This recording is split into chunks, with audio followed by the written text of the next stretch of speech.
Hi friends, welcome to another video where I'm going to show you my favorite Korean skincare face mask to use. So for me personally, I have never used a face mask product that does not come from a company based in Korea, but I know that this may be some new territory for other friends, and I know Korean skincare is really popular right now, so I just wanted to give little tips and details of products that I use that really work for me. And I know trying different products, especially skincare products, is scary territory, so I wanted to make this video to kind of help everyone that watches find the details they want and information based on actual experience. So if you're interested, keep watching. Okay, starting off strong, this is the Torriden Brightening Mask.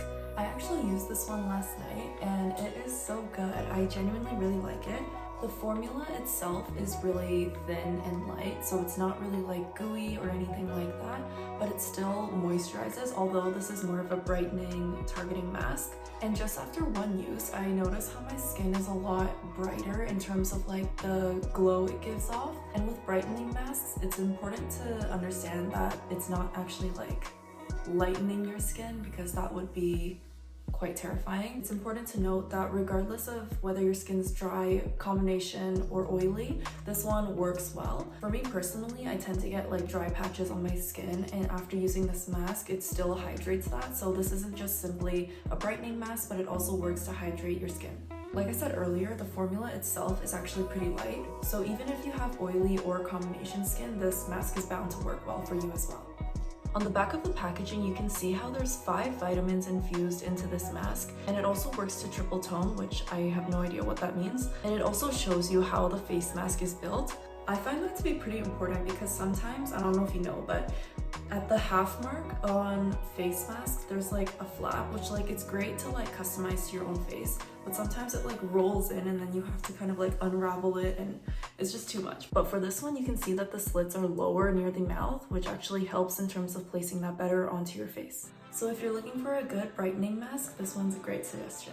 Following the line of brightening masks, this is another one of my favorites. It's from my favorite brand ever, Mediheal. So again, this one's a brightening mask where it works to tone up your skin in terms of giving you more of a glow and even skin tone. And this one claims to have vitamin B, C, and E in it. And I'm gonna assume that those are essential ingredients into actually helping your skin even out its tone. Now for this one, based off my personal experience, I would not recommend it for people who have very dry skin. Like I said earlier, I tend to get dry patches, and when I use this, I notice that it doesn't really do anything for me at all in terms of hydrating the dry patches that I get. It does work really well when my skin is in a good condition and want to actually focus on brightening and evening my tone. But in terms of hydration, I would say it's very minimal. So for my friends who have combination or oily skin, this one's probably better for you. With this mask, the formula is pretty light again, so it's almost like water, very light, very runny. And again, based off personal experience, compared to the other face masks I show you, this one does tend to dry out a little bit earlier, so I would leave this on for only about 10 minutes. So next I'm going to show you a couple face masks that focus on moisturizing your skin. The first one I hear is from Round Lab. And something that's interesting about this mask is that it's actually 100% cotton. Now the formula for this one is actually creamy, so it's almost lotion-like to the point where it's basically like just a moisturizer. But I would say this is more of a moisturizer in a liquid form, in that it's a little bit more runny. So again, this one is great for dry skin, and with the formula being thicker and the sheet actually being 100% cotton, I find that this design actually helps hold in the moisture, whereas a lot of other sheets dry out really fast. So that's something I really appreciate about this one. Okay, so another mask I really like that focuses on moisturizing is this one from Efilow. And the lady that was selling this to me was telling me that this comes out of the brand of Mediheal, just under a different name. Now this face mask claims to contain olive, fig, and slow vegan biome. It contains more of a fresh botanical scent and uses a vegan sheet. Now this one focuses more on skin repair and boosting the condition of your skin, which I actually found that to be the case. Now the formula for this one is also a lot thicker, and the vegan sheet is also quite thick. So this one doesn't dry out as much and helps contain the moisture in your skin. And in terms of results from this face mask alone, I would say that my skin looks a lot healthier, in that the texture of my skin tends to be a lot smoother, and the appearance of my skin also gives off more of a glow. And so this one would be great for friends that are trying to target dryness from their skin. Now another one from Mediheal is this placenta face mask. Now this face mask claims to contain 3 active placenta ingredients.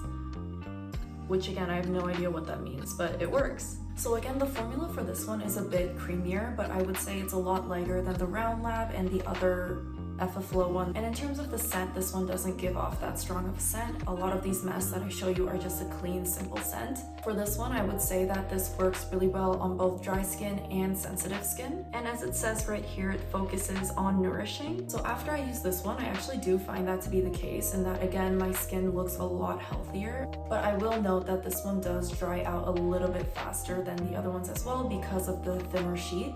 The formula itself is thicker, but the sheet is pretty thin, and so again, I would leave this on for absolute maximum of 15 minutes. While this one does work well for those of you who have dry and sensitive skin, I would actually also recommend this for people that do have more oily or combination skin. While it does definitely moisturize, it focuses more on giving your skin that healthy appearance and minimize texture. Okay, another Mediheal one, as you might have guessed. This one is a collagen gel mask.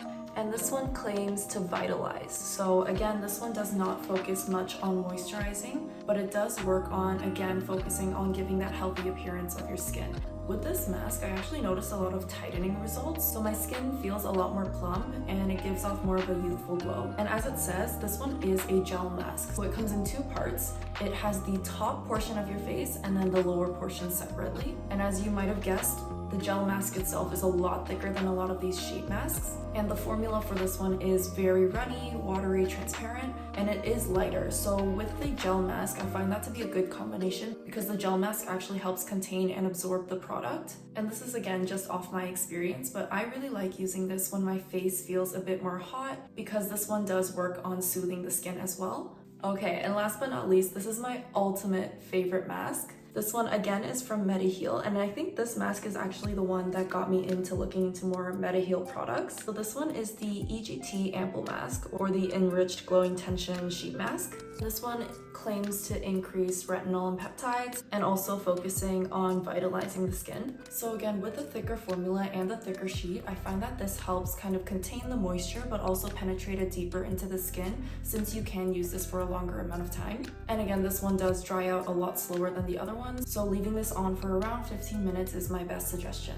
Now again, going back to the results, the glow that this one gives you is actually insane. So what I like to do, and not just for this one, but the other masks I've shown, is use this after I've done my toner and essence as a part of my skincare. And then I use this where I put this on for around 15 minutes like I mentioned, and then I let the formula sit on my face a little bit, so I might tap it in, or I might let it air dry to a more settled in state, so not completely dry. And then I just resume with the rest of my skincare, so like my moisturizer, ampoule, all of that stuff. And when I have important events, this is my go-to mask. So that's it for all of the face masks that I have to show. While I do use other masks, these are my top favorites that I did want to share with you. And again, this is all based off my personal experience alone. These may or may not work for you. I hope you found that this video gave you enough detail about certain face masks and different approaches to how you want to treat your skin. Thank you so much for watching, and I'll see you next time. Bye!